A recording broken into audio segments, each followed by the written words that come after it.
You're listening to the Native Plants Healthy Planet podcast, presented by Pinelands Nursery. Here are your hosts, Fran Chismar and Tom Kinezic.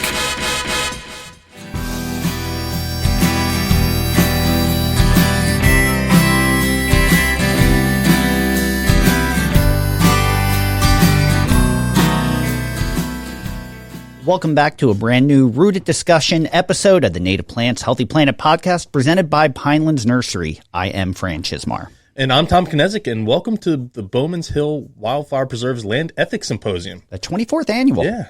It's getting up there in age. So this is not a live podcast, so you won't hear any crowd applause or boos. Fran doing that. But it's something we are starting the recording here, and they're actually going to air it on their virtual Land Ethics Symposium. Yep. And then we will be live for questions and answers at the symposium.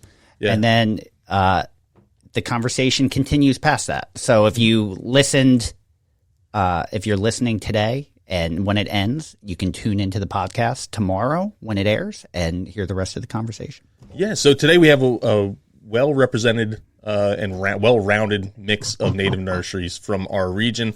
So let's not waste any time and get into some introductions. Jim, why don't you introduce yourself first? Hi, everybody. I'm Jim McKenzie, president and the co-owner of Octorara Native Plant Nursery. We are a grower of container-grown woody trees and shrubs for the Mid-Atlantic and Northeast regions, propagating and growing plants at two separate locations here in southern Lancaster County and southern Chester County, Pennsylvania. We ship throughout the Mid-Atlantic, and looking forward to being part of the conversation today. Yeah, and John, how about we go to you next? Sure. My name is John Mark Courtney. I am the owner and a grower at Kind Earth Growers up here in beautiful Bucks County, Pennsylvania. We do all herbaceous perennials native to the Mid-Atlantic and beyond. Everything here is seed grown, and it's my 25th year growing, and happy to be back on the podcast with you guys. Awesome. And Donna, how about you? Hi, I'm Donna Derringer. I'm the nursery manager at Bowman's Hill Wildflower Preserve, also in Bucks County. We sell primarily straight species of perennials and woody plant material to the local customers. We have had people from as far away as Long Island, but mostly we supply our local retail market. Awesome. So I think this gives us a pretty well-rounded mix. Tom and I being with Pinelands Nursery, which is a 100% native plant nursery located in Columbus, New Jersey. We do containerized shrubs and trees, 2-inch herbaceous plugs. We do woody tubulings, tubuling liners, and also seed. So between all of us here, we have a pretty good mix, and we've all had the luxury of selling native plants for a very long time. And I recently had someone ask me, why native plants or why now? And my answer, without thinking to them or thinking before I said it, my answer to them was, if I were to tell you about this new company, IBM, before they went public and told you buy stock because it's going to be big one day, would you do it? That's how I feel about native plants right now. Native plants are hot. Now's the time to buy. How has that changed? Like, let's go back 5 years, and we can all have the luxury of going back even further than that. How does today feel different to you than, say, 5 or 10 years ago? Jim, you want to start? Sure. I think it's a two-part question for me. The one is, how do we feel as a grower? And the other is, how does the industry feel in the marketplace and stuff like that? For us as a grower, we feel very different because over that time frame, starting back in 2019, we went through a major expansion contraction. Not contraction, consolidation. We were at 4 separate locations. We combined down to 2, but at the same time of that combination, we expanded our propagation facility. We hired some very talented young people as part of our propagation team. And so we feel and are a lot different internally during that 5 years. And it was right during COVID, so there was the supply chain issues and all that sort of stuff. So that was that created its own challenges. But looking back now, I'm really glad we did it for the very reasons that you just mentioned about just how things have changed with the market. I think, as a matter of fact, I think, Fran, you and I had this conversation not too long ago, which is the demand curve has gone exponential. For anybody that's listening, you're not going to be able to see it, but I have this, my palm is going for the last 34 years. It's been a nice steady trajectory of a forward rise for us, but within the last 5 years, maybe 6, whatever. But that curve has gone up exponentially, and I feel like that's a combination of several things. For those of us in the wholesale that are sometimes dealing with large contracts, the amount of money that's out on the street right now from the federal entities with the infrastructure money and the sustainability money that's out. This is millions and millions and millions of dollars that's all hitting the street and needs to be spent in a certain amount of time. But I also call it then the Tallamy effect, if you will. It's a perfect, and the pollinators, the focus on pollinators, Doug Tallamy's books, and also just 30 years of promotion of native plants and their benefit into the wildlife and the birds and the bees and all that stuff. So I think it all kinds of comes together to create a perfect storm of really significant demand for native plants. I love that answer. How about you, John? I mean, I know you're more of a new business owner, but you've been doing this for a long time. So you've had to work for someone, and then now you own your own business. How have you seen things change? Yeah, certainly. I think Jim touched on a lot of things that I was thinking about. But, to take it back to as a new business owner, so this is my 6th year owning Kind Earth Growers. And being a young company and having just a list of straight species natives to offer, there has been a very strong increase and trajectory of growth and demand that has been something we had to rise to the occasion for. Yes, I've been growing for like I said, 25, actually now 26 years. But in my early stages of 98, 99, early 2000s, there was always been a very steady demand for, specifically, we were growing native aquatic plants for stormwater management and pond plantings and things. It was always very steady, but it just since the dawn of COVID. And more people, the Tallamy effect, smaller community groups wanting to do, meadow lawn transformations, et cetera. The demand has grown. I mean, each year almost 20-25%, and it's been a lot to handle. It's been a lot to deal with. That's a good problem. It's a good problem. Yeah, no doubt about it. Now, Donna, I would imagine selling more retail COVID affected your business differently than maybe it affected us as wholesale nurseries. How have you seen the change at Bowman's Hill? I know how many plants you moved last year, and that right. blows my mind through the space that you're using to sell those plants. Right. So since I started in 2020, which was right before COVID, we've probably increased the number of plants we've sold by upward of 70%. So we're almost doubled the amount of plants that we've sold in the nursery. The limiting factor is our nursery, which is less than a half an acre, and so we're just our 4-inch pots. We're max out at about 35,000 a year that we can produce, but the demand is there. In some respects, we don't have the benefit of that federal money or government money or even business. Sometimes businesses would buy retail, but they would not necessarily buy from us. So what we see a little bit more is convincing the homeowner, sort of that backyard native, the backyard national park, to move away from the ornamental plantings and embrace natives. There's still some resistance at the retail level, and a lot of education goes into bringing people along. And correct me if I'm wrong. This is what amazes me with the amount of material you move retail. Because Bowman's Hill Wildflower Preserve is member driven, or it's a paid entry. People are paying technically to get in to buy plants from you. They're not just able to walk in and buy plants. Is that correct? What they can do, there's a if you come in to buy plants, you can have your you can have your admission refunded. Okay.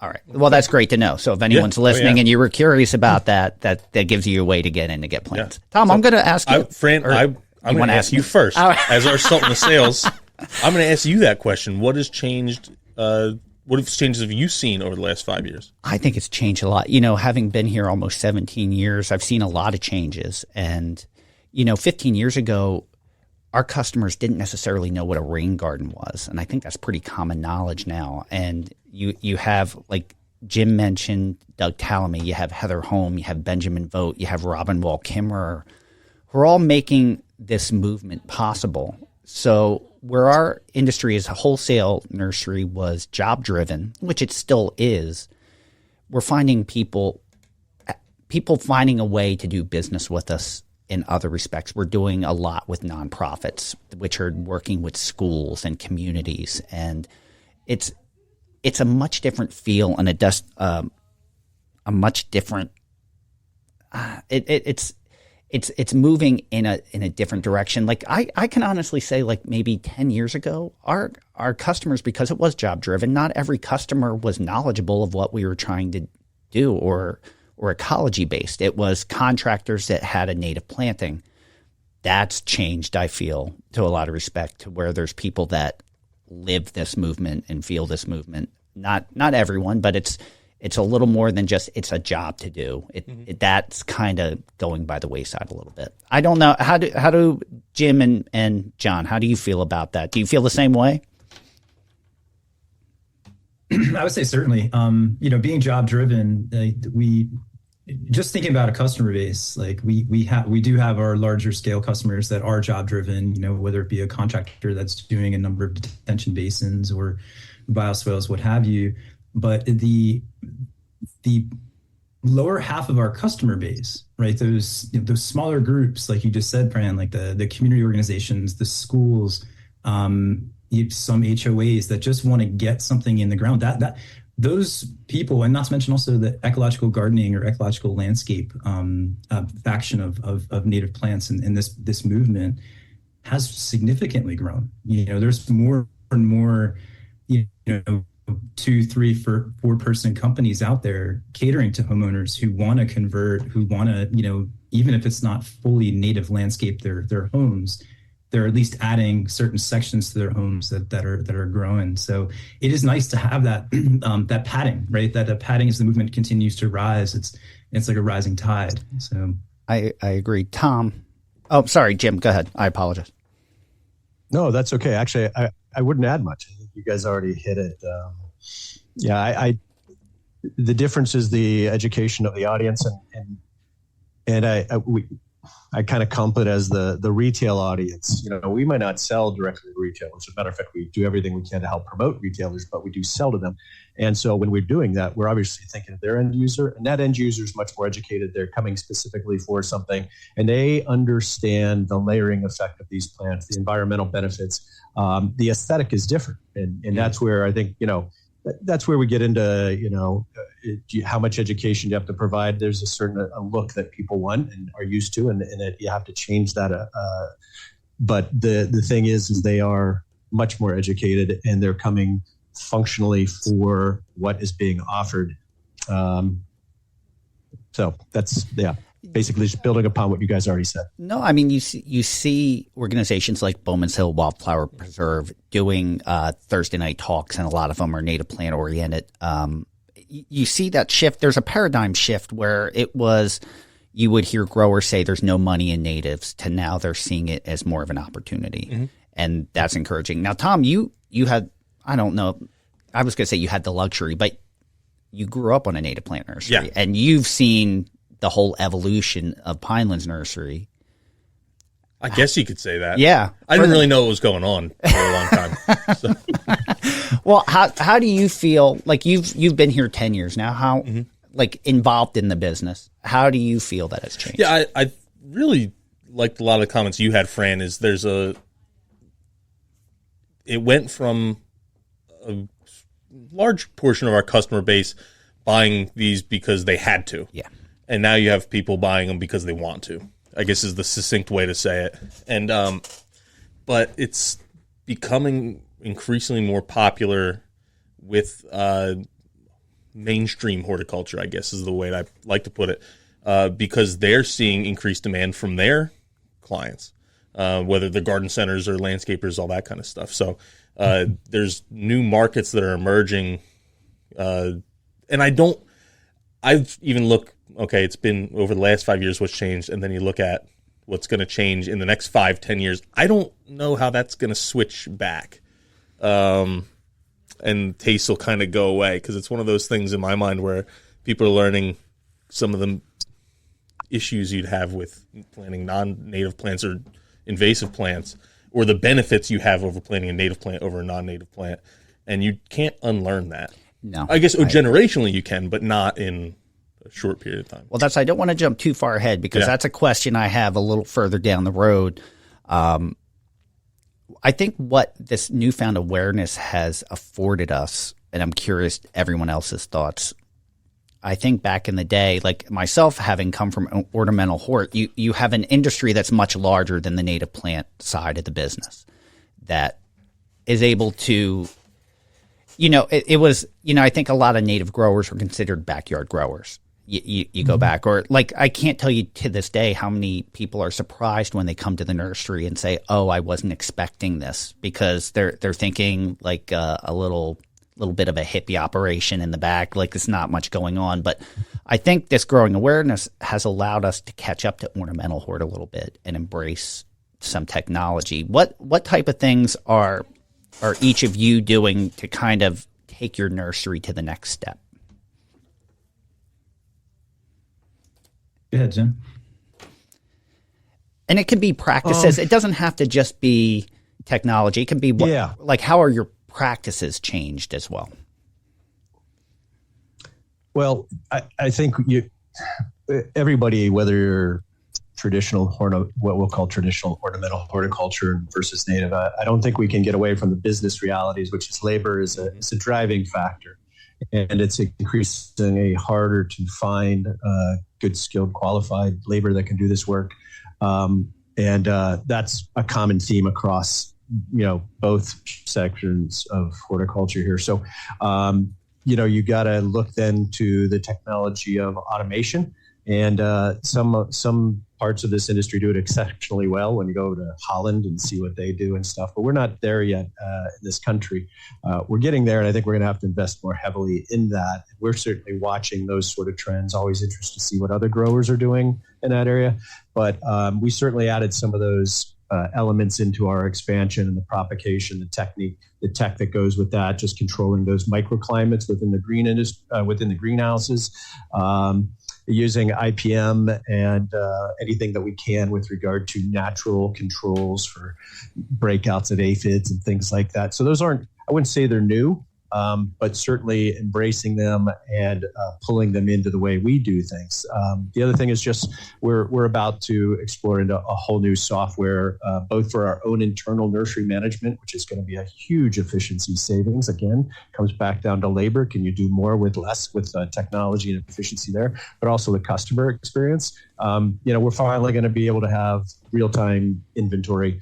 People will be able to go into access our data, place their own orders. It will, so our inventory will be live. People will be able to monitor much more of what they do on their own, which takes us out of the equation other than to, stay in communication with them, obviously. So those are just a couple of areas that we're looking at and doing actively. Awesome. Mm-hmm.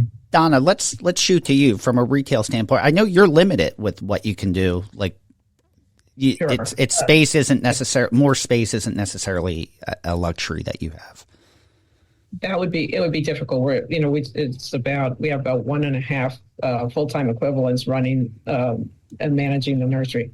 So, but what we do have is we have just really dedicated volunteers, and we've implemented a training program, which has been great. We have a kind of a team-based approach to production now, so that our volunteers come every Tuesday, every Wednesday, every Thursday, whatever day they come, and they're on the same team. And there's a lot of when I started, I thought it was very important to make sure that the quality control was just top notch, because when a customer comes to the sales floor, they definitely want to see a plant that's that just looks good. I mean, it's the retail business. We were lucky that we had volunteers that were just so dedicated to the preserve and are willing to just sort of be part of the mission to get plants out that are really awesome and that customers want to buy.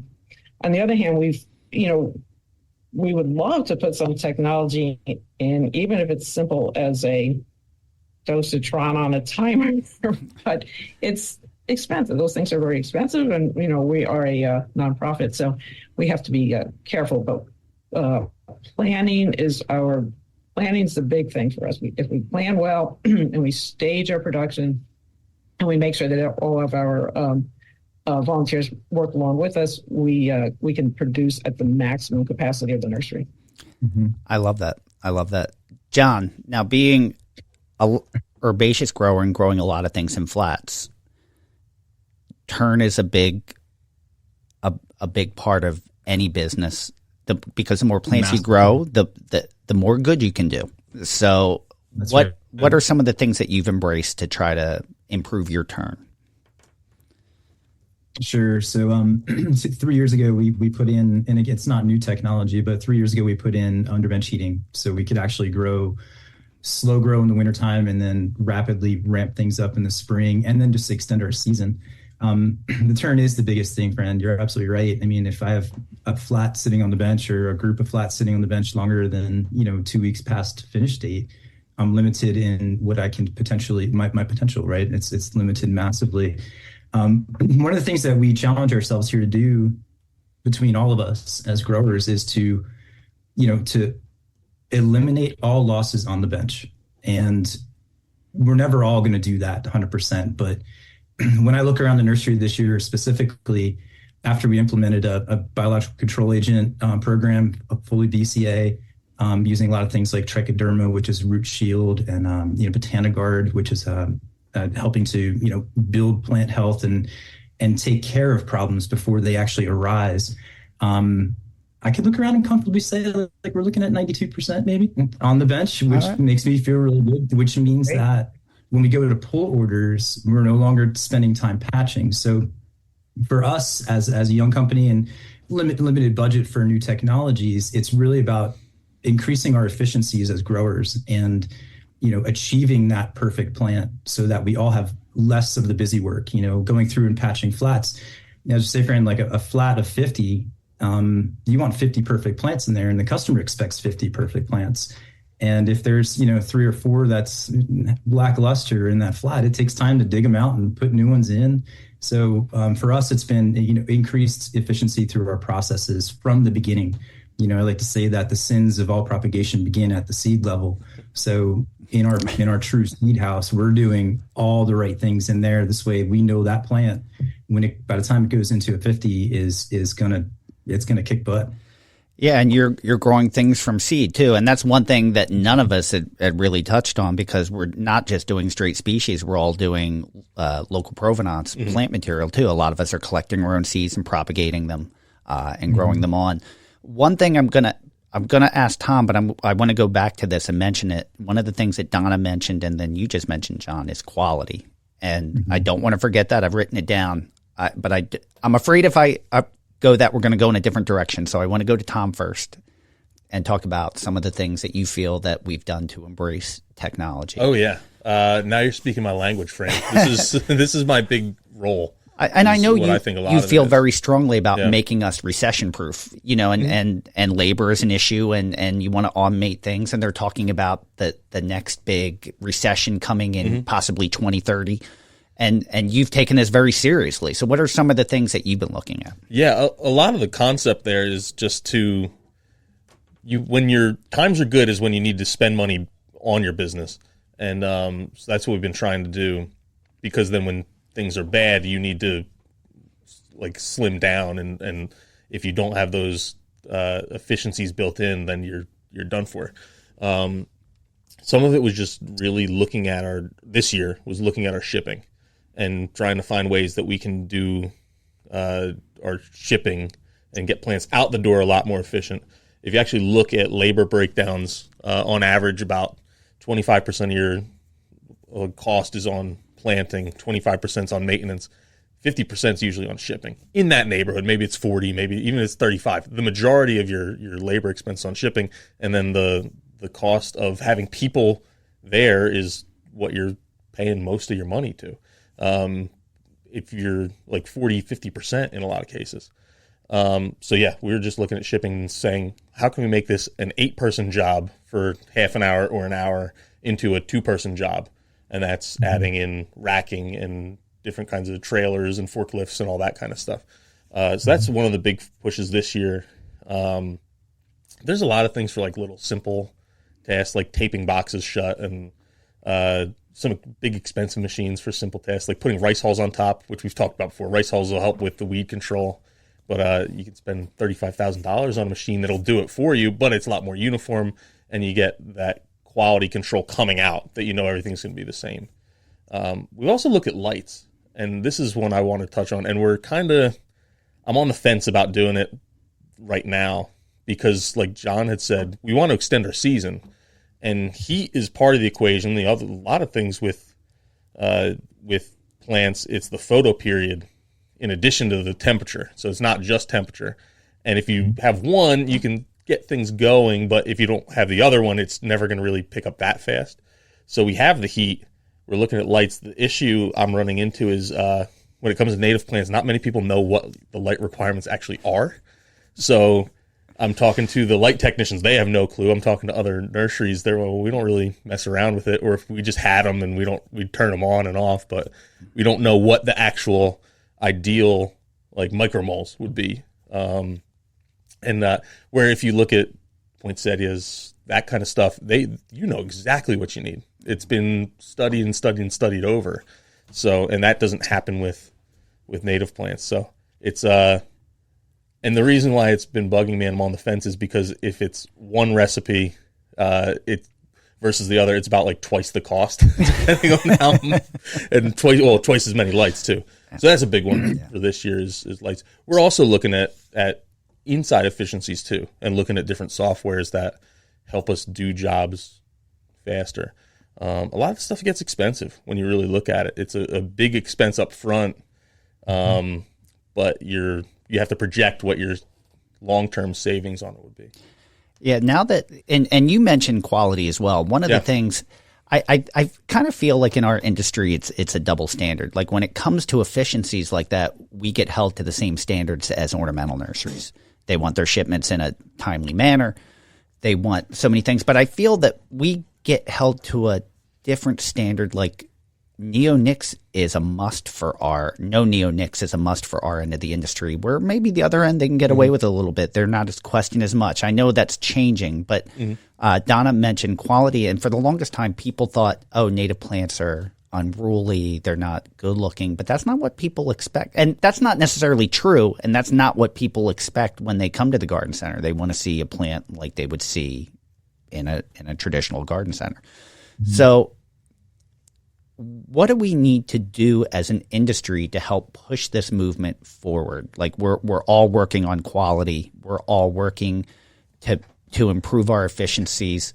What's the next step for us moving forward towards that next 5 years? Jim, you're smiling, so I'm calling you out. I'm laughing because I'm sitting here thinking, nothing. Don't do anything else. We can't keep up with it. Well, that's demand. But it's a legitimate point. I mean, like I think all of us would be able to just say, hey, demand is just absolutely outpacing supply, and it's not just for us. It's across this country. It's across the globe. You know, for what the big thinkers think we need. You know, how many billions of trees across this globe, and the supply is not there. The infrastructure, human or otherwise, is not there to meet that sort of large, massive landscape scale. What's being called for to save the planet, right? But so yeah, I'm chuckling because I'm like, to Donna's point, it's about how do you make sure that you just simply create all these efficiencies that you're talking about, to make sure that you are armed with nothing but good plants in every single square footage of the space that you have available to you. And even at that, even if you're really successful at that, which we all know, they're plants, they die. Something's not going to go well. You're going to have a hole somewhere. multiplier. So even if you do all that well, you're still not going to touch this demand. So I was laughing because I'm like, wow, we could do it all right. And combined, there's still more out there. But so that's why I was laughing about we don't have to really push because the push is already occurring. That was my first reaction. All right, well, before I throw it to John and Donna, you have a very valid point, and you and I just talked about this a week ago with demand. With some organizations or some people, you may only get one chance, and as you move this, some people are very aware of native plants and what they accomplish and what they do for our ecosystem and the food web, and they're in. But some people that are being steered in that direction aren't convinced, and if you don't satisfy them that first time, you may not get another chance. Mm-hmm. And demand is enough that, in the 17 years I've been in this end of the industry, our competition has tripled, but we're all experiencing growth. So it just shows that there's not enough. And we talked about jobs. There's a couple jobs out there, like there's 3 that are all very similar that I know we couldn't even supply one fully.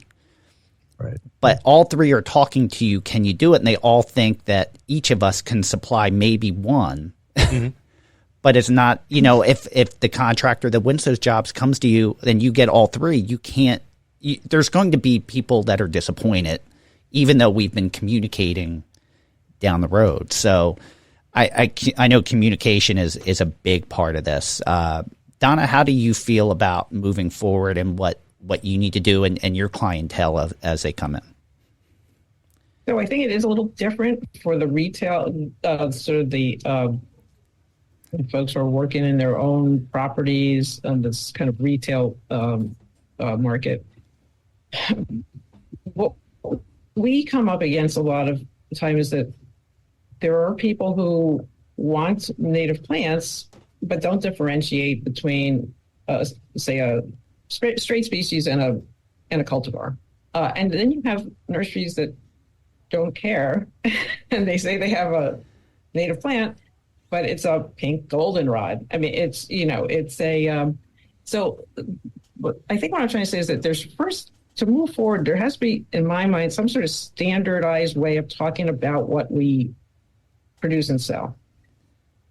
What percentage of it can be cultivar? What does a cultivar mean? What's a native plant mean? I think a lot of that, especially on the retail side, baffles our customers somewhat because we'll say, we have all straight species, but when we offer hollies as a cultivar of holly, because that's how you know whether it's a female or not, they're like, I thought you only had straight species. And I'm like, well, you can go get that straight species. It's over there. We have the straight one for you, but this is if you want berries, you get the cultivar. So I think that I struggle with that because I see that there's an opportunity for education for customers. And then there's also an opportunity to maybe not play it straight if you're in the ornamental business. Mm-hmm. And here's another thing. This is just a funny story. I had called a nursery that I know does straight. They do straight species. They have cultivars. I needed some big Cornus Florida for something at the preserve, and so I called to find out if they had it. And the answer on the other front, I said, "Do you have straight species Cornus Florida?" And the answer was, "Yeah, I have 4 different kinds." So there's a little bit of educating that needs to be done in the industry as well. Well, and I don't know how known this is, but not about my past, but an experience that I had in the past was when I worked at Princeton Nurseries, which I was at for 9 years. I started there doing all the plant purchasing for resale and brokerage division. And I would visit nurseries, and they would show me a block of trees, and they go, "These are all Acer rubrum." And I go, "Okay." And then they go, "Well, they're really October Glory, but I can't sell them as October Glory because it's a patent, and I propagated them, without the patent." And then I'm like, "Well, first we have the patent, right?" And they're, but it was a lot of that which comes out of the trade as straight species isn't straight species because they're getting away with how they propagated the plant material. So even that can be cloudy. And I find it's really important for you if you're very feel strongly about straight species, know the people you're buying from, trust them. You want to buy from people that you trust, and you can only do that by going to the nursery and looking at it and talking to the people that work there or own it. So, John, I'm sorry. I wanted to throw it back to you. No, not at all, because you guys raised a bunch of good points that I wasn't even going to talk about, but since they're up there, I was had a conversation with a couple of folks this past year when I was at Perennial Plant Association, and we, of course, we're talking about the idea of what is native. The word cultivar came up a couple times, and then it got down to even further. We started talking about the idea of what is local genotype. Right now, we have customers at Kind Earth. We sell, yes, Pennsylvania, New Jersey, New York, Maryland, but we also have customers in, Wisconsin, Ohio, and for so on and so forth. And what Donna said is so correct. There's such an opportunity for education because as native plant growers in a gigantic world of ornamental hort, and if you think about it like a pizza, you get 8 slices out of a pie of pizza. But if you cut one of those slices in half and then cut that other slice in half, that's really what our share of the pie is as native plant growers in this larger context of horticulture. But yet in that small context, in that small pie, we're all still debating on whether or not it's native. How native is it? Is it local ecotype? Where's your seed from? Oh my God, is it from this county? So I think as an industry-wide, as a native plant industry, it would be to our benefit to have unified messaging, right, as to what it actually is that we do, and what is local, and does it matter, right? Are we talking about ecoregions? Are we talking about seed transfer zones? Or are we talking about political boundaries, which a lot of customers, and I'm thinking New York City has they have just a random circle around New York and say it has to be within this radius. So there's that, and then to bring it back to the idea of quality and being held to we are held to certain standards, and obviously neonics and different pesticides are frowned upon because we are technically growing plants for insects, for birds, and for the ecosystem. But also within this too, there's is it restoration grade, or is it, am I going to sell this to a re-wholesaler who's going to pot it up? What do they expect? So there's subtle nuances, right? And do I pick some restoration grade stuff that goes to certain, customers for certain projects? Yeah, we don't sell bad plants, they're all good. So, but do I pick maybe something that's a little bit fancier that, can go to somebody that's going to pot it up and they're going to be able to sell it immediately? Yes. So, it's how do we navigate those nuances, and how do we have a uniform message to, take it and actually to push this movement further and grab more slices of pizza, because I love pizza. You do too. Yeah. Well, I'm going to throw this to Tom. We're going to come back to this because this is a perfect segue to my next question. But you're right, because not every customer is created equal. Not every customer has the same cares or wants. So yeah, we have local provenance material grown from seed that we've collected ourselves. That's great, but we also have customers from Oklahoma buying that same seed because they don't care. And not every customer has that same, you may have it down to a customer that's like, it's got to be within this county, the genotype, or it's got to be this ecoregion. And I agree. I've had those conversations with other growers, and some it's too broad and some it's too narrow.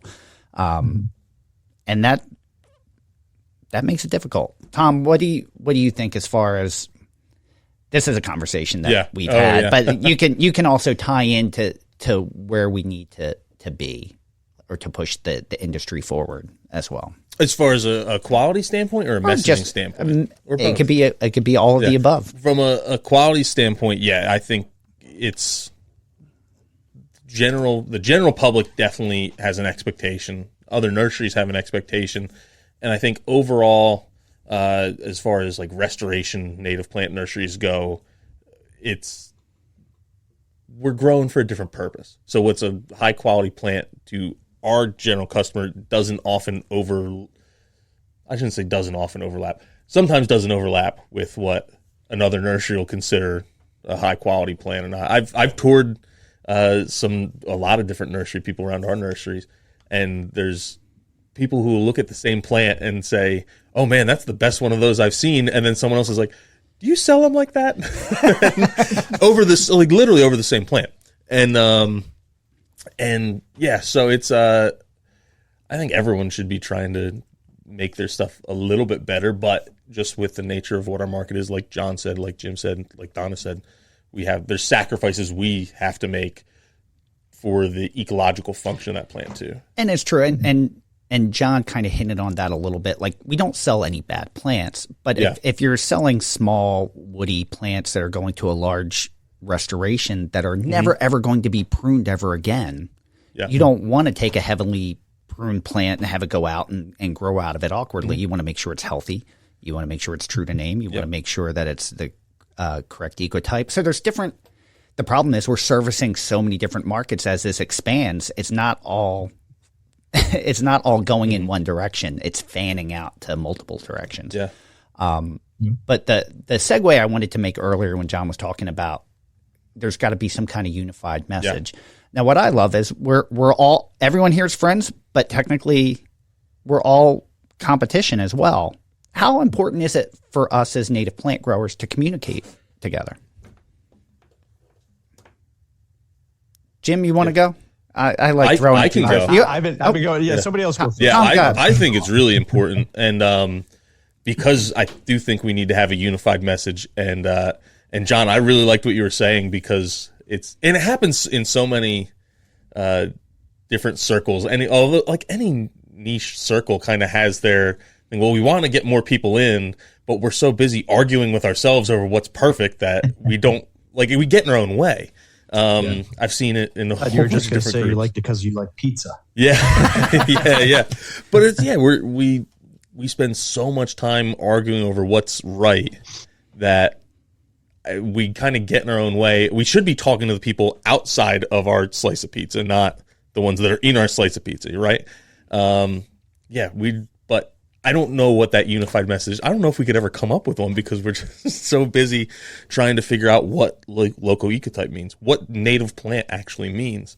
We were all on another call about a month ago, and that was one of the things that came up was like, well, how do we define it? It's like and then what definition we use, and then you're always going to have people upset over the definition.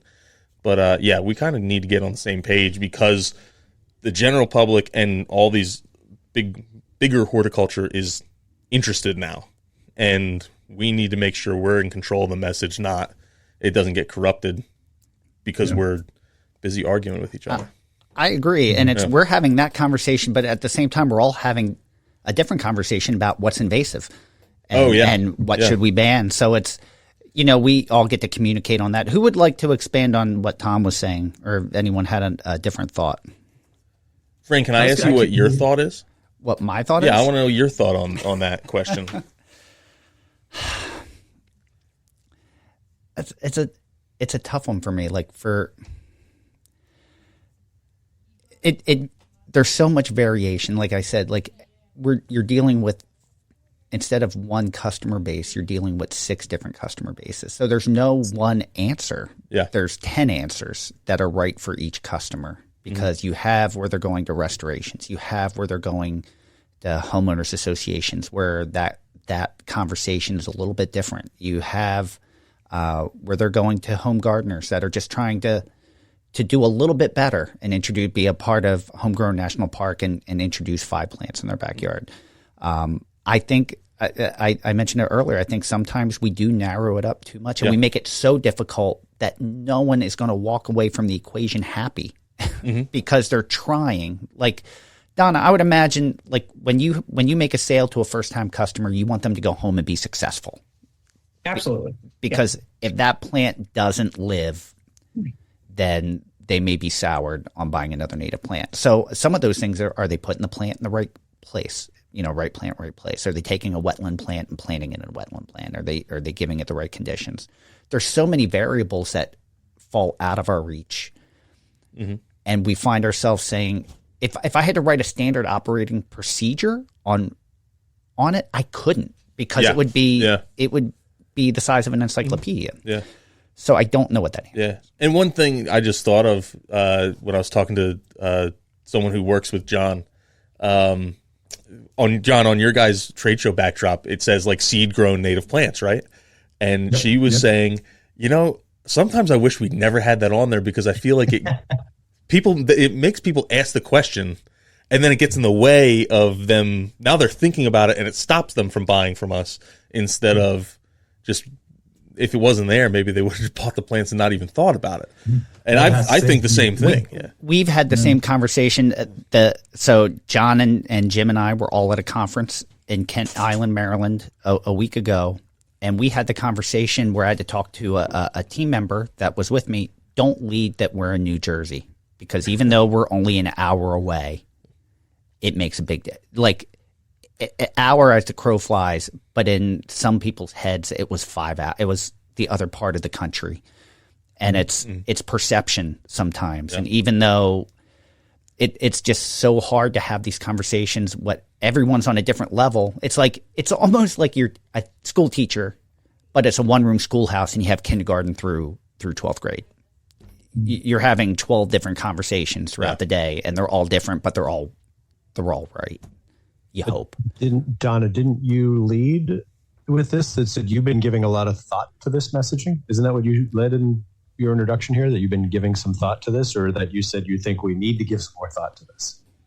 I think we should give more thought to this. Okay. And it's a multifaceted, as you can tell, just on the native plant side itself, it's a multifaceted issue.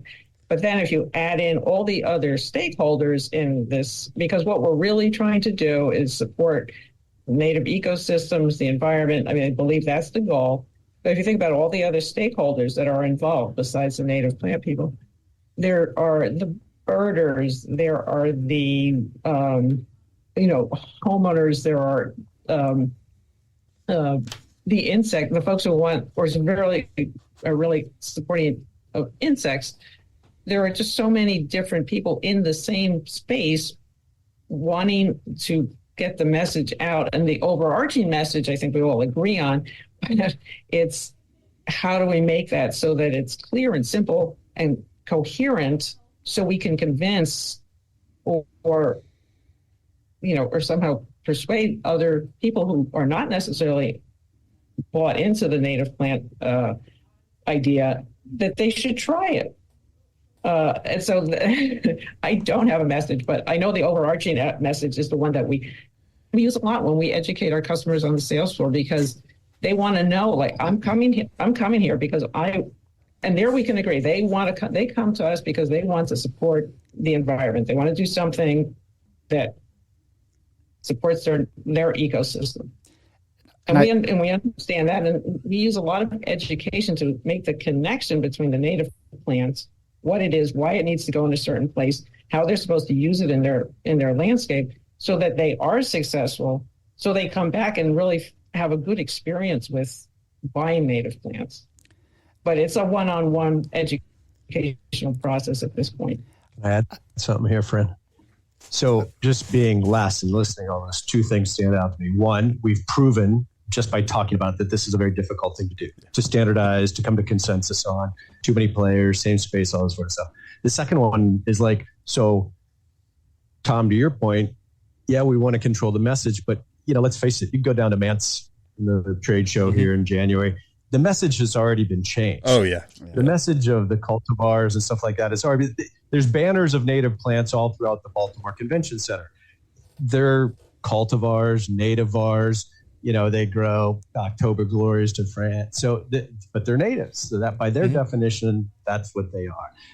But then I sit there and I think we're all sitting here saying there's so much demand out there. Each segment is getting their message out. We all can't keep up with this message. So how really critical is it? It's Oklahoma is doing a good job doing Oklahoma, talking to those stakeholders for all I know. We're doing a good job, all of us here in the Mid-Atlantic, and it's having weight. I think one of the things that we get caught up in my mind is we don't look back. We don't look back at 30 years worth of this. I mean, I can tell you this is a vastly different and improved landscape for market, for message, for all this sort of stuff. And I think we get so caught up at it. Oh, it all has to change in the next 5 years. Well, we're dealing with plants that are geologic in nature, here, folks. I don't know. I'm not sure that it matters. The one thing I appreciate having this conversation is that we do need to talk, because one thing that flows through, and I'm looking at the time, we actually kind of have to wrap this up. This is actually going quickly, but is that our passion and our reasoning for doing this is all consistent, that we're doing this for the love of it, for how we feel about nature and the ecosystem and the food webs and the pollinators and the birds. Let's be honest, how many customers do all of us share together? It's a lot. Mm-hmm. And I feel comfortable when we can't help a customer sending them to any one of you, because I know we share the same philosophy. And the only way we can do that is by having that conversation. Now, that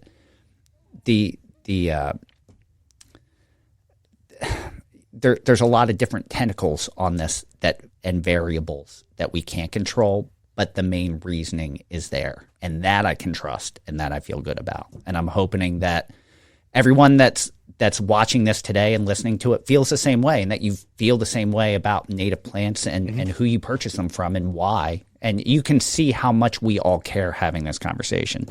Now, on that, I can't believe we've already talked for 50 minutes. We're going to end it here. We're all going to be available for Q&A as soon as this ends. But this conversation isn't ending. We're going to continue it for the podcast. We're going to lead off when we come back from the break with, what does everyone feel about cultivars? I'm going to ask that question, which is a loaded weapon. But we hope you enjoyed our talk here today, and tune in tomorrow for the rest of this conversation. Talk to you soon. Stay tuned for more of the Native Plants Healthy Planet podcast, presented by Pinelands Nursery.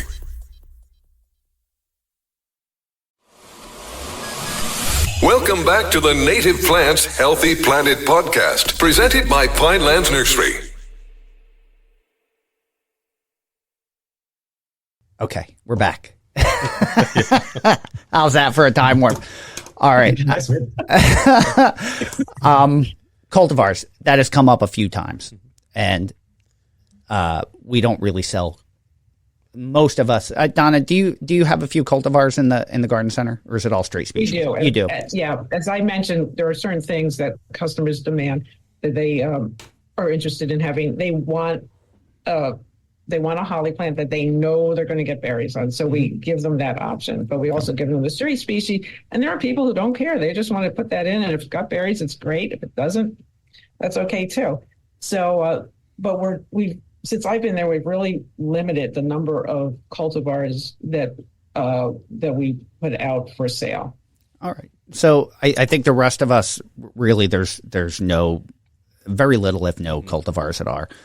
But I'm sure we all have opinions. Tom, I'm going to put you on the hot seat first. What are your thoughts about cultivars? Like, I don't know. But Yeah. Well, no, I've vocalized my opinion a bunch. I've softened on a lot of cultivars. I think from a general public perspective, from a restoration perspective, it's like, no way. It doesn't make any sense. Even like say it was a hospital grounds, and they're going to plant a few hundred of something. I don't think it's the right choice. From an ecological standpoint, from a beauty standpoint, yeah, it's a toss-up. But from like a home gardener, I think it's, if you can get your hands on it, then I think that's better than a lot of the other alternatives. You look at what Mount Cuba is doing and testing some of these cultivars, and really looking at garden worthiness, and that's something where someone's new native plants, they're going to get 3 things, 5 things, 1 thing, and put it in their garden. It's got to work, and that's where I think you get some stability on their end. And at the same time, if you were just to take one of our seed-grown plants, you've effectively made a selection. You just don't know what that selection is until it gets bigger. I mean, because access is a big part of this. I think, a lot of it boils down to access and success in a home environment where it's not it's there for ecological reasons too, but it's not a population level ecological reasons. Yeah. Does that make sense? It makes sense. Yeah. Okay. Makes sense. All right, John, how about you? What are your thoughts? Cultivars, so generally, I agree with Tom 100%. You're doing ecological restoration. You're doing, large style meadow, habitat creation. 100% straight species, absolutely. The thing about cultivars, though, is there are a number of cultivars that are actually seed selections, right? And so they're, as horticulturalists, we'll select a plant that has certain characteristics that we like and can produce it from seed, but you put a name on it, it becomes a cultivar. I'm thinking like Heuchera Americana Dale strain, or is Magnus Echinacea purpurea Magnus, I think, is seed. Is a seed cultivar, and Powwow Wildberries, right? They're all seed cultivars. So there's a deeper conversation in what a cultivated variety actually means, and if we're talking about something that can only be produced in tissue culture, it's identically clonally the same. I actually don't have room for them in my own garden personally. Yeah, but no, I think yes, seed diversity. It all.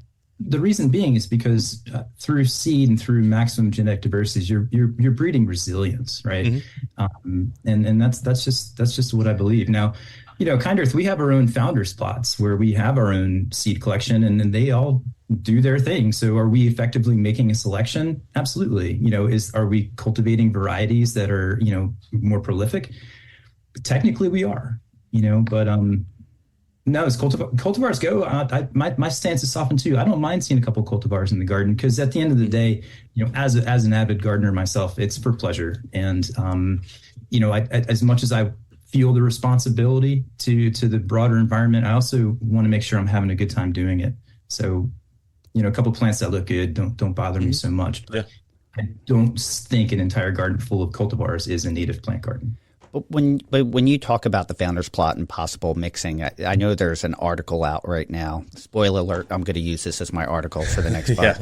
Or I've already used used it at this point, but I think it's Michigan State where one of the professors had buried seeds in a jar underground and they were going to dig them up. It was 20 jars. They were digging them up every 5 years and they moved it to every 10 years and every 20 years. So I think they're digging up bottles of seeds and soil that have been buried over 100 years. And this, they just wanted to see the viability over time now that this seed has been in the bank for, I think they put them in jars, but didn't seal it, put it upside down. So it would be, if there's moisture's going in, they have the elements, but they can contain them.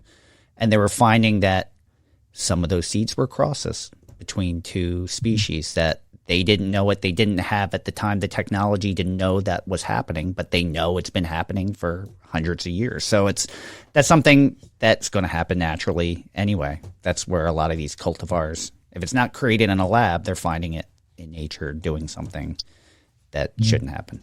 Donna, how do you feel about cultivars? I actually agree with both John and Tom. On my own property, there are cultivars. I think as the nursery manager for a native plant preserve, we want to produce and sell as many of the straight species because, and I'm not saying the straight species are necessarily better than some of the cultivars, but I think we can assume that it's what evolved in the environment. And it's likely to have the most benefit to the environment. And that's what our mission is, to just get those plants that support the environment out into people's gardens, just out into beyond the gates of our preserve. So as a nursery manager at the preserve, I will not be selling a lot of cultivars because that's not part of our mission. Personally, I'm a little bit less strict about it. All right. That's a great answer. Jim, how about you? I saved you for last. See, I've been making you go first. I threw you a bone. Thank you. Yeah. So my background, my degree is in landscape architecture, and dating myself, but well before the native plant movement had really gotten significant legs. I'm going to make the connection back to the slices of pizza because I happen to like pizza as well. If 7.5 of the slices are not even part of this discussion, I'm more concerned about the 7.5 slices of pizza not being invasive and problematic. Mm-hmm. I will take a native plant Itea or, Photinia, Aronia, whichever you want, Proven Winners is bringing out all these cultivars of natives that are dwarf and all this sort of stuff, and the shrubs and the woodies. And you know what? If it's that versus barberry, it's an obvious choice to me. So I have no problem with that, and particularly in the interface between the built and the natural environment. And I don't want to be the one that judges that. Everybody has a different definition of beauty. If it's doing no harm, it's kind of like the medical, community. Do no harm, right? To your patient, do no harm to our earth, then I'm good.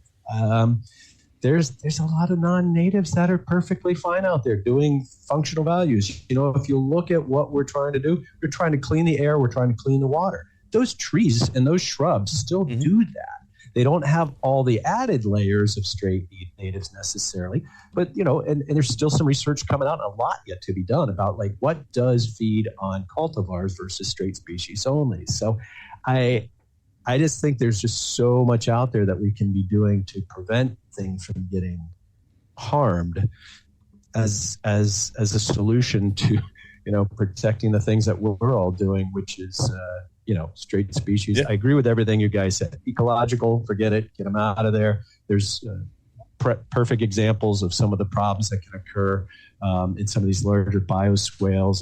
I referenced the I-95, some of these really large rain garden functioning things that are filled with, native plant herbaceous cultivars, non-self-seeding. If they're not successful, you've just got a moonscape of mulch out there and no functional value to what it's actually been designed for. So I've got a lot more flexibility with cultivars as long as there's nothing being done to harm the environment.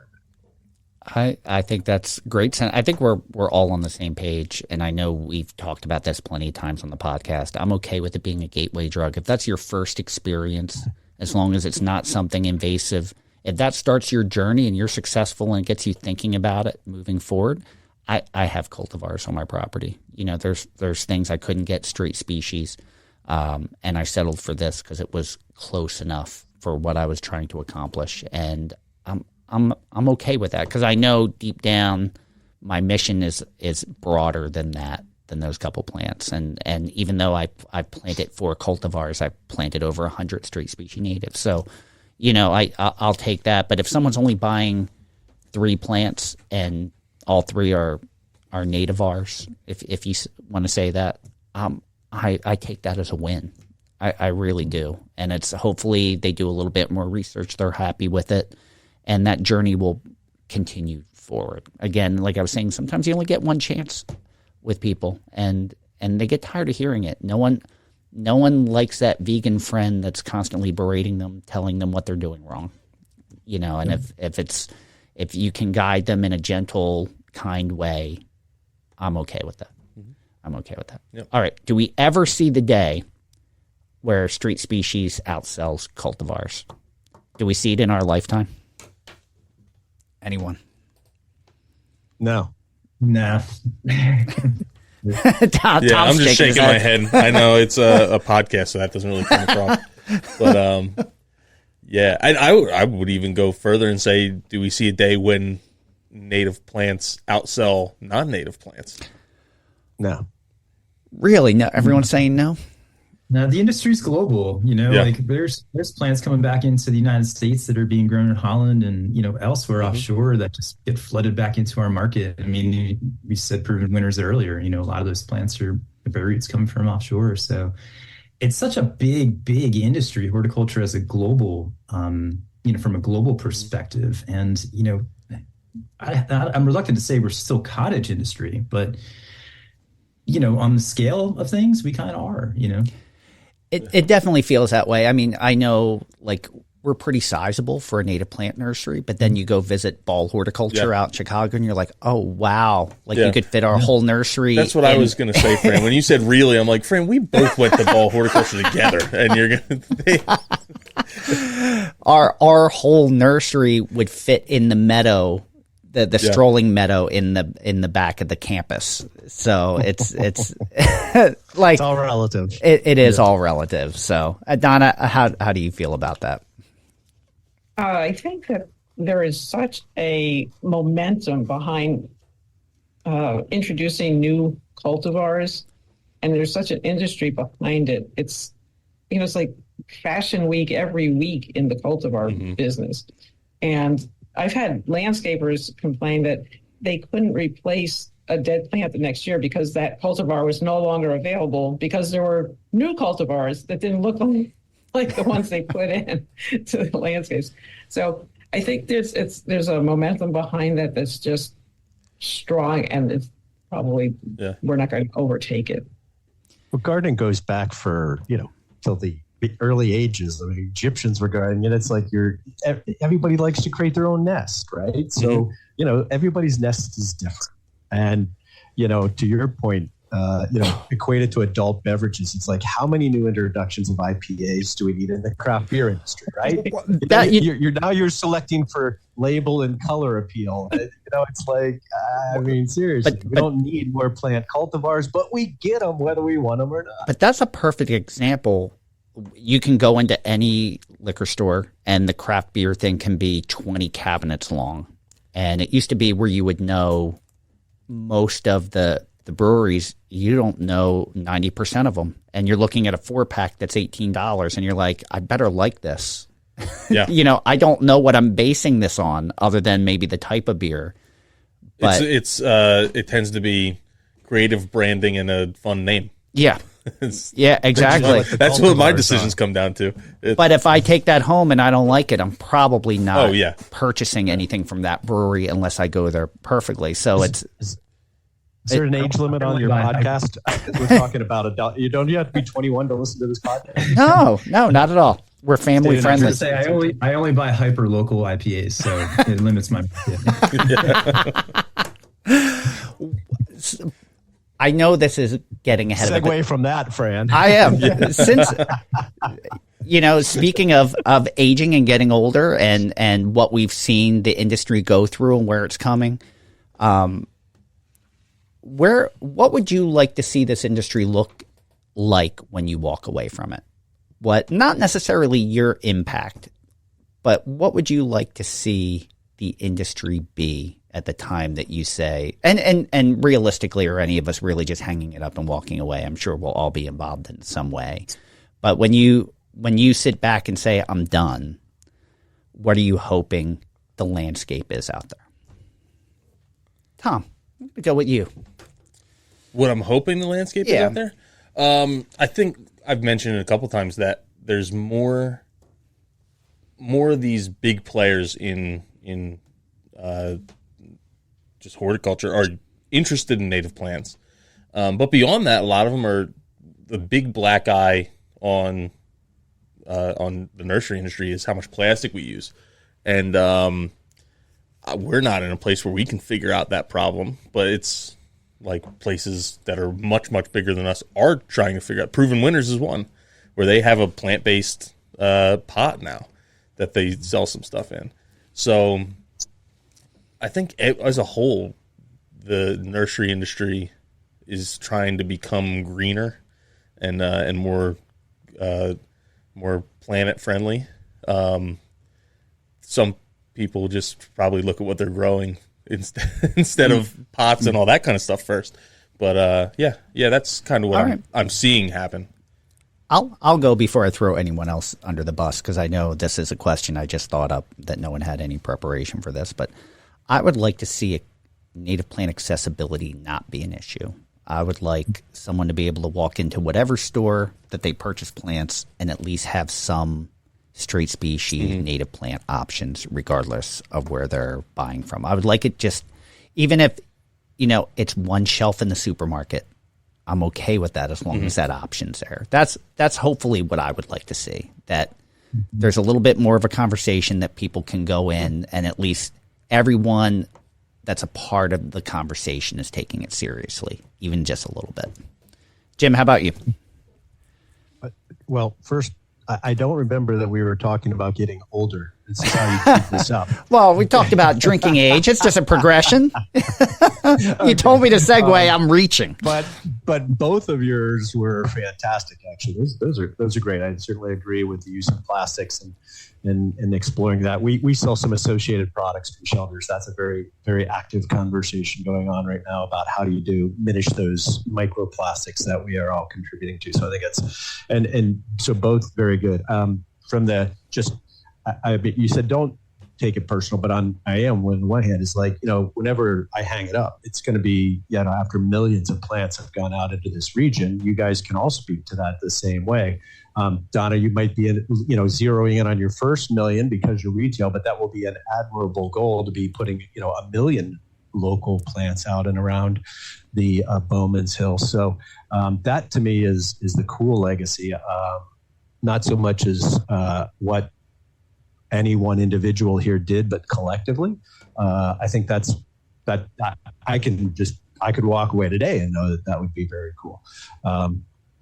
But I guess the only other thing would be is that if somebody wants to keep it going and has the ability and sees what we all see and are talking about here, it'd be great if somebody wants to keep this thing going. Mm-hmm. Yeah. I mean, if somebody wants to be able to step in and take Octoraro, whether it remains Octoraro or not, it's just the idea of continuing to grow and be in the market, be in the space so that maybe, Fran, your goal is there, that there's some 10% of a shelf has that, then by all means, I'd love to see that happen, because unfortunately, this industry, I don't think a lot of people understand this, at a very large level, the pizza's getting smaller. Yeah. We're no longer, Domino's, you get large free. This industry has shrunk exponentially since back in 2008, the financial and housing crisis market. Growers are leaving. They're not being replicated. They're not entering back into this space. If anything, you could make the argument that maybe the native plant part of this pizza is one of the few bright spots with bringing in and attracting young people. And like you said, there's a lot of growth in this area, and I hope that continues. The rest of it seems to me more about consolidation. Labor's not out there. It's about, people getting and buying out the industry right now. So I think it'd be great if we continue to just see more interest from a next gen to keep this all rolling, because we're all going to exit at some point. Tom, I can almost see a Kind Earth Octoraro merger. Like that's a perfect fit. John's not doing trees. Like that would be taking us back to our roots. Octoraro wetland nurseries. You're 80% herbaceous aquatic and only 20%. It's going back a few years. All right, John, I'd like to continue that on what Jim was saying. Like if as this industry progresses, the native plant portion of this industry progresses, I would love to see the increased social and professional value of what we do recognized, right? So, in recognizing that, build more career-based, like allow the younger generation to look at it as a career base and, highly skilled. Because what we all do is very highly skilled. I mean, we're talking about, we all collect our own seed. We all figure out germination codes and stratification, to get these things to market. That's a highly skilled task to undertake. So I think as we increase that, again, that social and professional value of what we do to the general public, to that next generation, it would be great to see this lead into something bigger, right? So a career that a younger person could look at and say, yeah, that's what I want to do with my life, I agree, and I think it's heading that way. Like, I felt like it moved away from that for a while, and now it's heading back in. Jim, you have a lot of great young talent that I saw that you've brought along, and we see that we're making some strides. Everyone's making some strides with that next generation coming in. Some of our friendly competitors that aren't on this, I've met some of their staff that they're starting, and it makes me feel good, because I can't remember the last time I've seen this many willing participants coming into with interest in this side of the industry moving forward. And that really makes me feel good. It makes me feel good that at least it will continue, or it should, or it's in capable hands as it continues. Donna, how about you? So I think my answer would also be about accessibility. A lot of the customers that come to our nursery tell us that they come to our nursery because we offer a wide selection of straight species that they can't get anywhere else. And so if some of the native plant nurseries that are out there, and they are out there, could take a lesson from maybe making a greater, I know that there's a lot of limitations with labor and that stuff, but to just make a commitment to having a greater selection of native plants so that when somebody shops with you, they can leave with a complete little starter garden or something like that. it seems to be something that customers really, really appreciate. And so if in 5 years there were the native plant nurseries that are out there had built out their offerings, I think that would be great. I would love that too. I'm very curious to see with how quickly I feel the industry's changing over the last 5 years, where we'll be in another 5 years. Unfortunately, I'll still be not that old yet. I'll still be a part of it in another 5 years. So we're getting close to our final question, which is always the same one. But I thought it would be fun just to throw out what everyone's seeing as current native plant trends, and I can even lead. Like, I know for us, we're seeing like the demand of oaks for us has gone down over the last couple of years. And a lot of that was driven by restoration in the Pine Barrens, which I guess it's good that there's less disturbance and less restoration that needs to be done. I'll add with oaks. Yeah. I was talking to a non-native nursery the other day, and they said they can't give away an oak anymore. So, and that's just us. So that's outside of native It's plants. Also issues related to disease. That's bacterial leaf scorch. I mean, the oaks are suddenly not the mighty oaks that they once were. Exactly. And for us with beech disease, with beech disease, we've just recently taken that out of our production mix. But I have faith that maybe in the next 5 years we get ash back. That we're making strides on that. So it's always a give and take a little bit. You just don't want to lose too much of that palette. What are some of the trends that you're seeing on your end? Over the last year, with the release of the sedge trial report out of Mount Cuba, we've seen a great interest in sedges, for even through some of our retail partners. And that's, I think, driven, for planting under oaks or in dry shade, but then also out in full sun as lawn replacements. And I think as more of the messaging comes out through, big media spots like New York Times, Washington Post, Native Plants, Healthy Planet podcast, people are realizing that we want some lawn alternatives. So I see, native ground covers, things that they can handle sun and shade and taking off from there. I see that as a trend that's becoming more and more prevalent in our industry. It makes me feel good that when you talk to people in our industry that sell herbaceous, most of Carex pennsylvanica is a top 3 or top 5 for most herbaceous growers. And that says something for the size of some of these nurseries, the amount of Carex pennsylvanica that's going out as maybe a lawn alternative. So that is nice to see. Donna, how about retail wise? What kind of trends are you seeing? There's a huge demand for these kind of rare spring ephemerals. Think of trillium, bluebells, any of those spring ephemerals that get probably taken out by deer in most people's yards or whatever. We have them on our preserve, and they are just such a draw for people, and people want them so badly. But I have a very hard time sourcing the material to grow those out. And they do take a long time, but I would love to be able to find a source of those plants because the demand is there. That's an opportunity for someone. Tom, what were you saying the conference you were at, the length of time it takes to produce a saleable trillium? Oh, this was a while ago. Yeah. There was there was a person who was talking about trilliums and I don't understand why I can't find any of these nurseries. None of them grow trillium. And then went on and said, well, trillium's a really interesting plant because it takes 7 years to grow them from seed. And I was like, well, you kind of answered your question there, because in that same footprint, we could grow a multitude of different things that we could flip. For herbaceous material, you could flip 2-3 times a year. So unless you could have a customer that's willing to pay, what would that be, 14 to 21 times the cost of a single plant for a trillium versus what you're growing there. Elsewise, and maybe at a time of the year where there's nothing but soil. At that time too, it's difficult. But I agree. Ephemerals, I love ephemerals, and in the spring, I'm always out on the hunt looking. And I get so excited when I see them in a place where maybe I didn't expect them. But that's definitely lacking. But I understand why as well. So do I. Jim, how about you? I would tag team back to Donna's comment about diversity. I think that's what we certainly see, and it goes back all the way about just the amount of people and the diversity in the space and who wants what. and I don't even necessarily think this is divided by retail / in conservation. We see increased requests for a lot more diversity across all woody segments of our customer base, and we're actively looking to try to help fill some of that void as we look ahead. We're looking at diversity of species in our mix.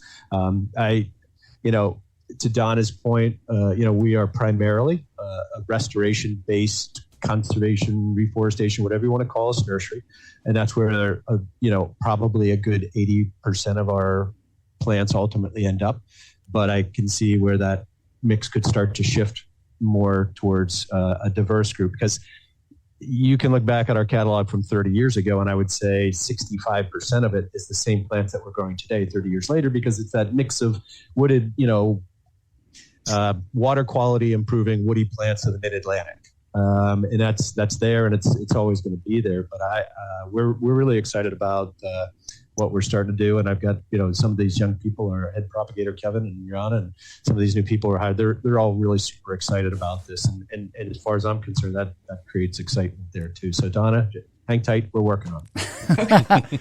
All right, Tom, you get to go. Yeah, one that I've seen that hasn't been touched on. I've seen a lot of the other stuff you guys have talked about as well. Is native plant edibles. Oh, so your pawpaws are like having this big resurgence right now. I don't know how long lasting it's going to be, but it's there's a lot of people, and it goes beyond like your generic stuff like blueberries and persimmons and pawpaws, like I mentioned, but even stuff like allium, cernuum, where I guess you can. It's mildly toxic, but people will eat it, and there's all stuff like that people are really getting interested in. We're seeing companies kind of based on that. Even like we have a newer customer that's his whole business model is foraging and edibles. Yep. Yeah, I was going to say it's crossing into the foraging of the industry. Yep. And permaculture, all that included. So one trend that I wanted to see if anyone would mention it, we're seeing it as part of our new customer base, are influencers in the native plant field. That there's definitely, it's amazing how much business some of these people are doing just strictly as being an influencer and moving native plant material themselves, which I thought was very interesting and didn't expect it. But it's quite fascinating, actually, to me. I think with your podcast, too, you guys are teed up very well for that connectivity also. So I'm not surprised that you see, I mean, I'm influenced by the weather in the morning, not influencers. But even with the podcast, when we started, there was a native plant podcast, and there was In Defense of Plants, which isn't all natives, but it was more limited. It's definitely you can go down we did a best of podcast not that long ago, and we ran out of space for ones that we wanted to recommend that we liked, because especially when you hit some of those tertiary topics, it was you could spend all day doing this, listening to these. So we're just one of the many voices now. We're just fortunate enough to get in earlier, and literally 3 weeks before COVID. I think that helped us as well. So looking at time, I think we're at our last question. Now, some of you have answered this before. Some of you haven't.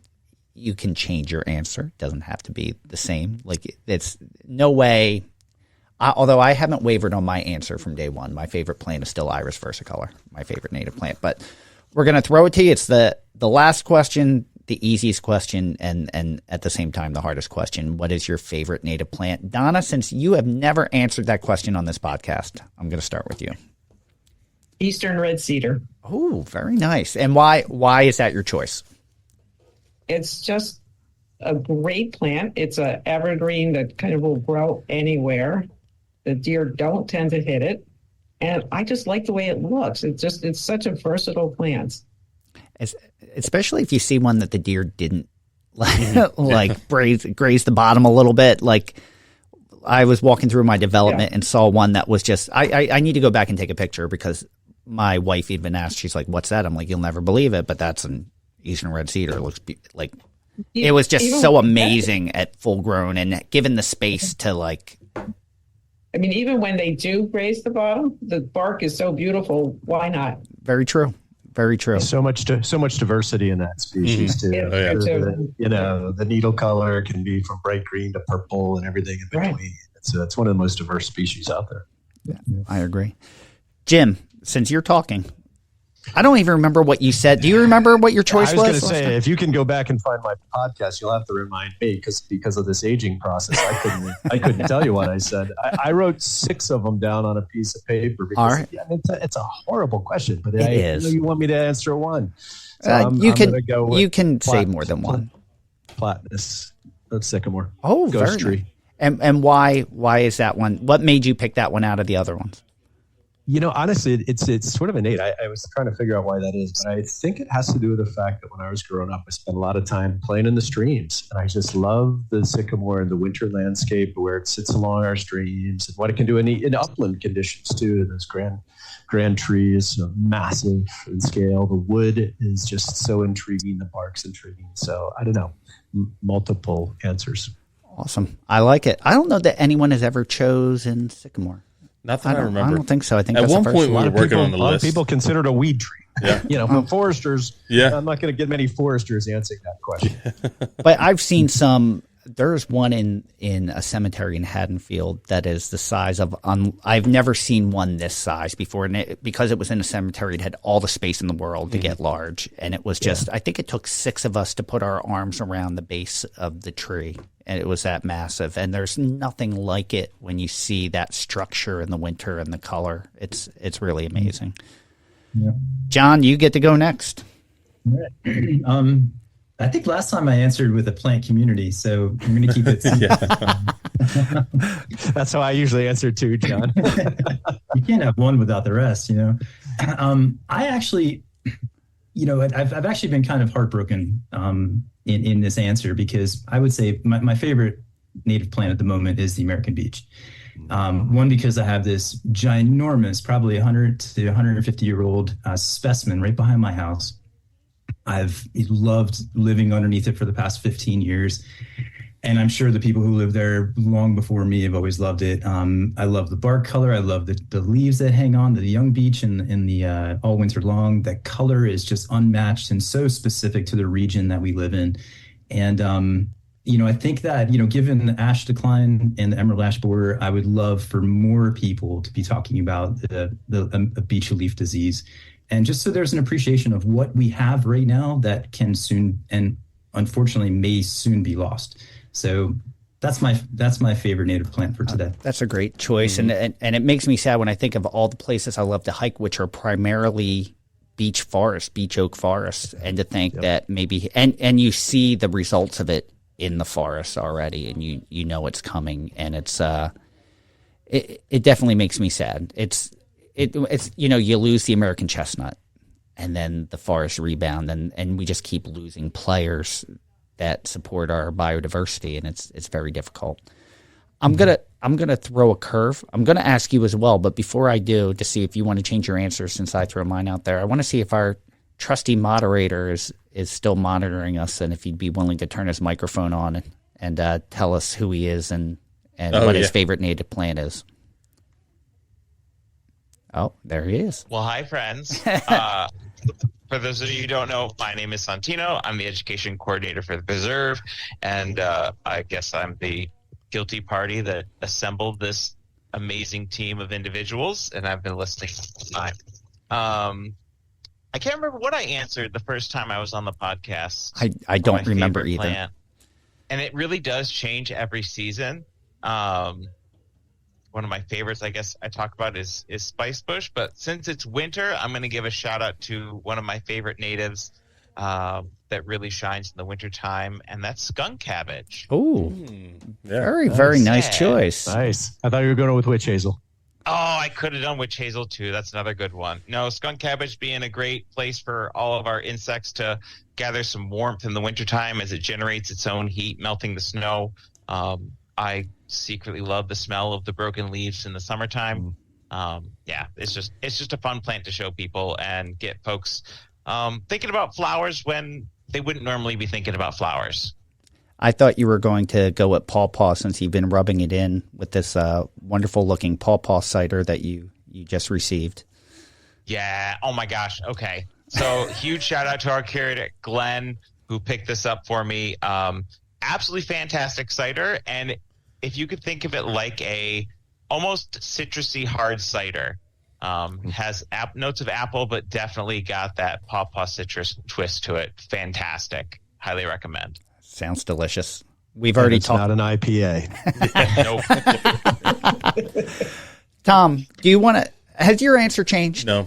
All right. Do you want to remind everyone what mine's always been Liatris Spicata, which is dense blazing star. One for the picture aspect of it, where it's just different. Like if you have something lands on Eupatorium, butterfly lands on Eupatorium or a coneflower, it's like flat and normal. It lands on a Liatris, it's vertical, so it's really good for different marketing materials.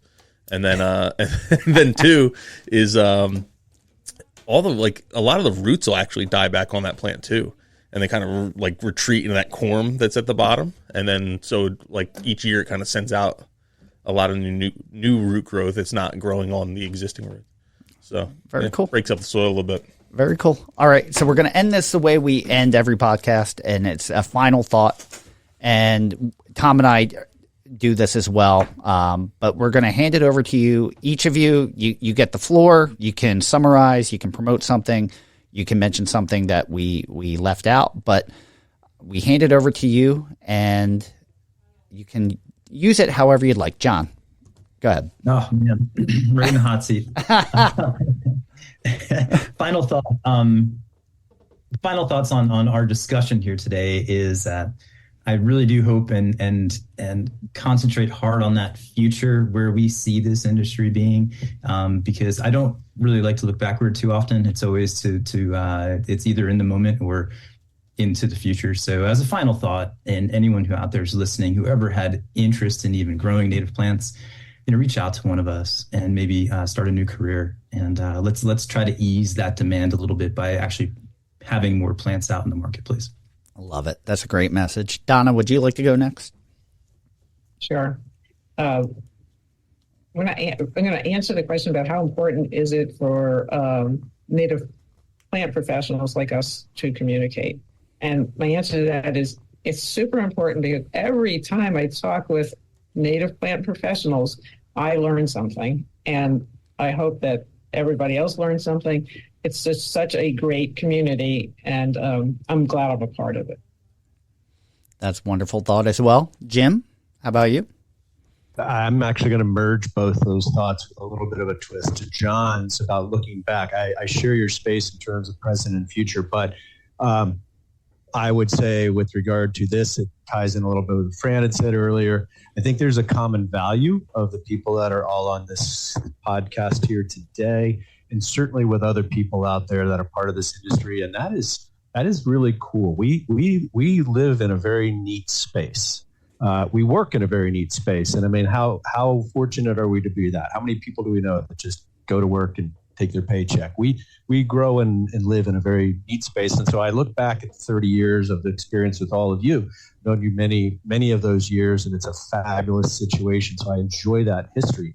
To the future of your comment, I hope that there are others that are just entering this industry now or thinking about entering this, that 30 years from now will have that same feel. I don't think we'll lose that, but you never know. I think it's an important component to what it is we do, and I think it makes us special and unique. So I push that out to the people that are just coming in.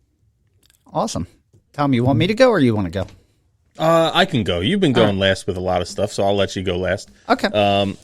So, Jim, I like something you said earlier about, if you look back 30 years and see where the native plant industry is now, it is, amazing how far we've come. And I think that's important, is you do need to look back every once in a while and celebrate, all the successes that you've had. But then the other flip side of that advice is something the guy not in the native plant industry told me. But it was if you're not moving forward, you're moving backwards. So you want to make sure you're celebrating what you've done, but you can't rest. You got to keep just chipping away and keep moving forward and keep getting better every day. So, and I think as an industry and then as individuals and individual businesses, I think we're all striving to do that. Awesome. That's a great thought. Hey, Tom. just a quick shout out, Fran. Yeah. I want to just to Tom's point. You don't have to look any further than your backyard at your parents. Oh, yeah. I mean, you talk Yeah. about Don and Suzanne have been such an integral part of this, and you guys are continuing. You're exactly what we hope for. You're the next generation of a great thing here. So shout out to your parents. They're awesome people, and they're responsible for a lot of the success. And there was a large time that neither you or your brother thought you were going to enter the nursery. Yeah, for sure. So the fact that you both did is wonderful. For me, I find it, especially the more when I talk to all of you, that and you have this next generation coming in. It's weird that I've been here long enough now to be like an elder in the space, and I'm trying to take that very seriously and help bring people along and answer their questions and be a mentor and help that next generation find the love that we have found. And I love that, I never get tired of talking shop. I'm sure I've pushed you guys to the edge in talking shop with me to wanting to be done. But I love that we can have this conversation. Jim and I were on a panel a week ago, and this conversation is almost completely different than the one we had a week ago. And I love that I can be in the aisleway of a conference and talk with John, and then we can go out and share a sunset together on Kent Island and just sit and enjoy the moment and enjoy it. And that's what I will take away with me as I leave this industry, is just the friends that I've made, because I've spent more time with all of you than I have sometimes with my own family. And that's how this industry is. So it's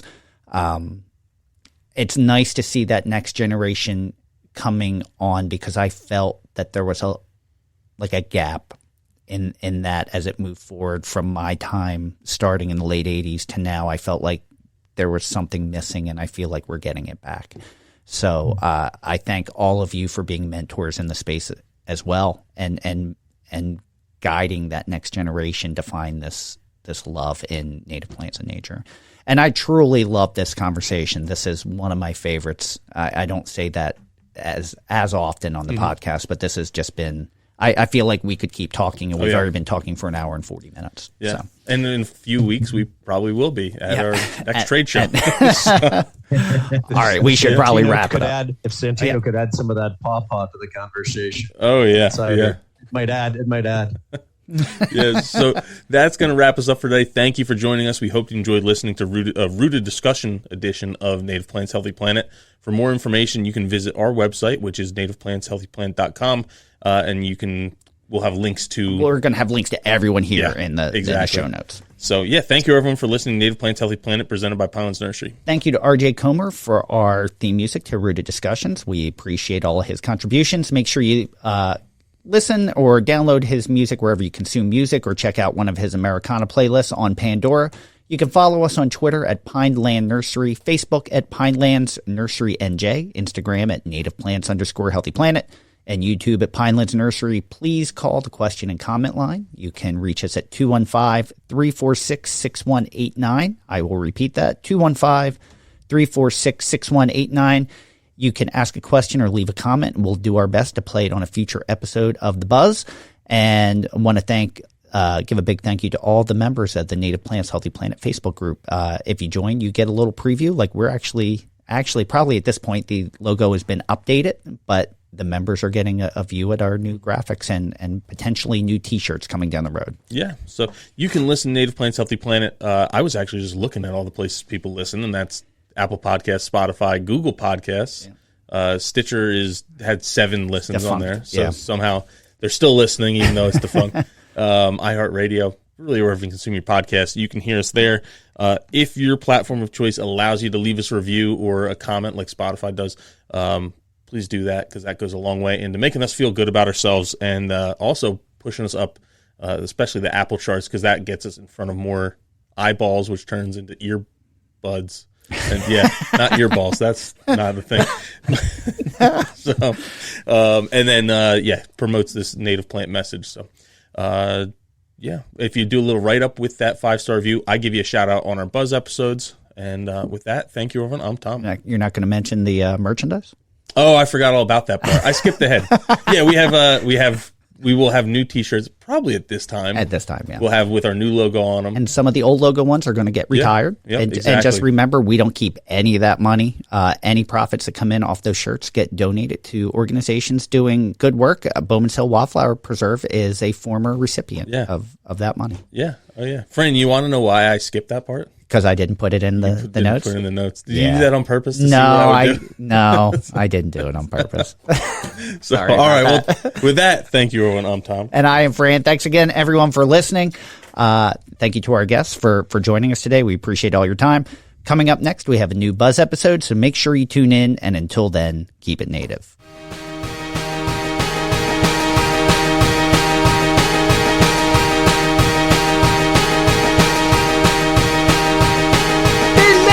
Woods, wetlands, and dales grows a bounty of beauty that never fails. Our native plants, so diverse and so rare, treasures of our land beyond compare. From the ferns below, soaring oaks above, each plant has a place, each family's love. Monarch caterpillars launch milk, wheat so tall, bees buzzed about, sipping nectar from all. Oh, native plants, how you grace this land. In your diversity, we will take a stand.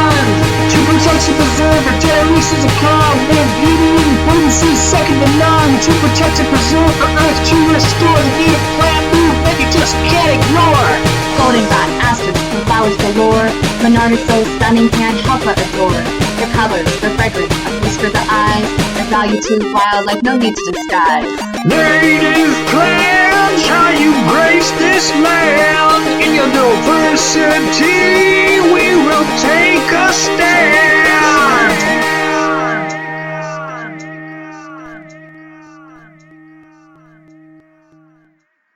Thank you for listening to the Native Plants Healthy Planet podcast, presented by Pinelands Nursery. Remember to like, share, follow, and comment.